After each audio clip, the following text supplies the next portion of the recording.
बचपने से भगवान भोलेनाथ के पूजा करत रहल। धीरे धीरे सियान भइल बा, व्रत उठाए लगल, निर्जली व्रत रखे लगल।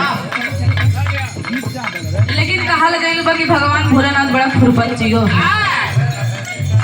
लड़किया की शादी सेट हो गई, ससुरे गइल बा और ससुरे से कुछ दिन बाद जब लौटल बा, सखी से पूछत है कि तोरे ससुरे में का भइल।